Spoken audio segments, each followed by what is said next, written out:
بسم اللہ الرحمن الرحیم رب زدنی علما۔ جب علماء بات کرتے ہیں تو اس کی بنیاد علم ہوتی ہے، اور جب عالم خاموش ہوتا ہے تو اس کی باریک بینی اور اس کی دور اندیشی کی بنیاد پہ وہ خاموش ہوتا ہے۔ جب بھی ہم کسی فہم میں، کسی چیز کو سمجھنے میں ہمیں مشکل پیش آئے تو ہمارے اوپر کیا واجب ہے کہ ہم اہل علم کے متعلق حسن ظن کریں۔ علماء کوئی للو پنجو لوگ نہیں ہیں، علماء کوئی فقیر غریب مسکین لوگ نہیں ہیں۔ علماء کو تحقیر کی نظر سے دیکھنا یہ خود آپ کے ایمان کے اوپر ایک سوالیہ نشان کھڑا کرتا ہے۔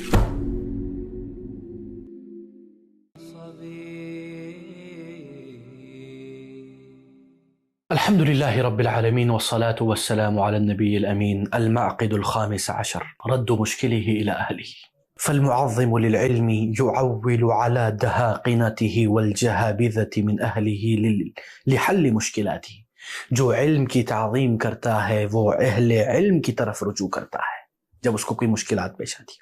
ولا يعرض نفسه لما لا تطيق، اور وہ اپنے نفس کے اوپر وہ چیز نہیں ڈالتا جو اس کی استطاعت میں نہیں ہے، من الخوف من القول على الله بغیر علم، کہ وہ اللہ کے متعلق کوئی ایسی بات نہ کہہ دے جس کا اس کے پاس علم نہیں ہے۔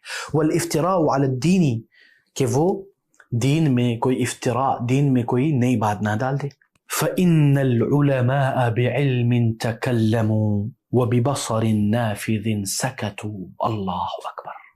جب علماء بات کرتے ہیں تو اس کی بنیاد علم ہوتی ہے، اور جب عالم خاموش ہوتا ہے تو اس کی باریک بینی اور اس کی دور اندیشی کی بنیاد پہ وہ خاموش ہوتا ہے۔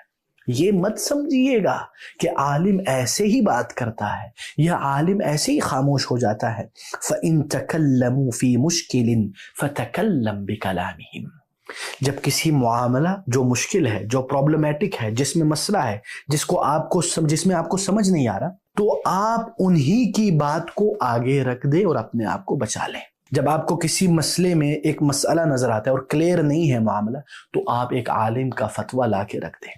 وَإِن سَكَتُوا فَلْيَسَعَكَ مَا وَسِعَهُمْ، اور اگر وہ کسی مشکل معاملے کے متعلق خاموش ہیں تو آپ کو بھی خاموش ہو جانا چاہیے۔ اس کا مطلب یہ ہے کہ جس چیز میں بڑے بڑے گھسنے سے ڈرتے ہیں، ہم چھوٹے آ کے اس میں چھلانگ مارتے ہیں، اس میں کود پڑتے ہیں اور اپنے آپ کو 30 مار خان سمجھتے ہیں۔ ومن اشق المشکلات الفتن الواقعات والنوازل الحادثة التي تتكاثر مع امتداد الزمن، اور سب سے مشکل ترین چیزیں آج کل وہ ہے ایسے فتنے جو ہر لمحے بعد ہمارے سامنے آتے، ایسے جدید مسائل، اقتصادی، مالی، نفسیاتی، جسمانی، عقلی، جدید مسائل، طبی مسائل جن کا ہمیں پتہ نہیں ہوتا، جو وقت کے ساتھ بڑھتی جا رہی ہے۔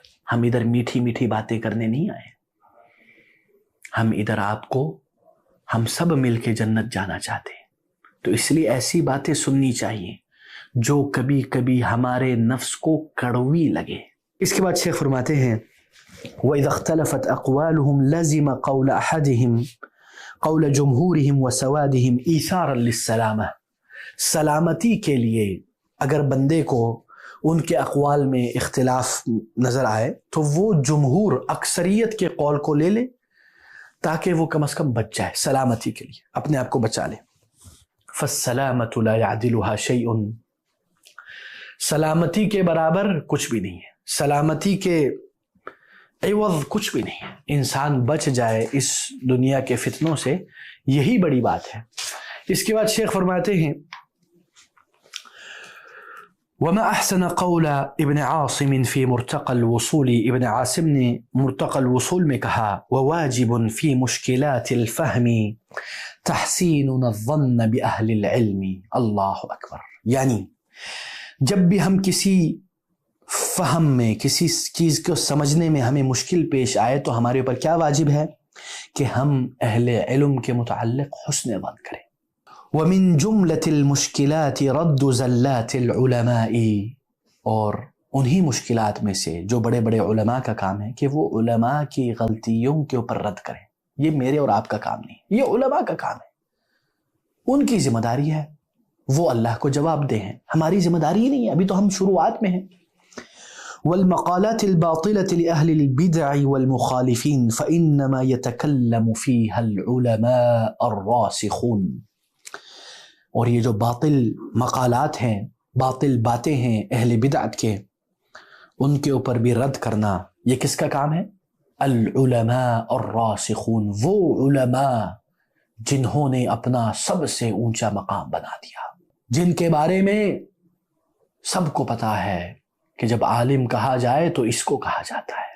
اور یہی بات امام شاطبی نے موافقات میں اور امام ابن رجب نے اپنی معروف کتاب جامع العلوم والحکم میں پیش کیا ہے. فالجادۃ السالمہ، سلامتی کا راستہ یہ ہے، عرضها علی العلماء الراسخین والاستمساک بقولہم فیہا، یعنی باتوں کو، مشکل چیزوں کو علماء کے سامنے پیش کریں اور ان کے اقوال کو مضبوطی سے تھام لے. اس سے ہمیں پتہ چلا کہ علماء کا جو مقام ہے وہ کتنا بڑا مقام ہے. علماء کوئی للو پنجو لوگ نہیں ہیں، علماء کوئی فقیر غریب مسکین لوگ نہیں ہیں. علماء کو تحقیر کی نظر سے دیکھنا یہ خود آپ کے ایمان کے اوپر ایک سوالیہ نشان کھڑا کرتا ہے، ایک سوال پیدا کرتا ہے آپ کے ایمان کے متعلق. جب آپ علماء کی تحقیر کرتے ہو، یہ مسئلہ علمی نہیں بلکہ ایمانی مسئلہ ہے، کیونکہ تعظیم العلم وأہلہ من تعظیم اللہ ومن تعظیم الرسول. علم کی اور اہل علم کی تعظیم کرنا یہ اللہ اور اللہ کے رسول کی تعظیم میں سے ہے. کیوں؟ وہ کس کے نائب بنے ہوئے؟ العلماء ورثۃ الانبیاء، وہ انبیاء کے ریپریزنٹیٹیو بنے ہوئے، انبیاء کے نائب بنے ہوئے. اعلام الموقعین عن رب العالمین، وہ اللہ کے بدل سائن کرتے ہیں آپ کے فتوے پر. اللہ اکبر، بہت بڑی بات ہے. تو اللہ تعالی ہمیں علماء کی تعظیم، علماء کی توقیر، علماء کی عزت کرنے کی توفیق عطا فرمائے. سبحانک اللہم وبحمدک، اشہد ان لا الہ الا انت، استغفرک واتوب الیک. والسلام علیکم ورحمۃ اللہ وبرکاتہ.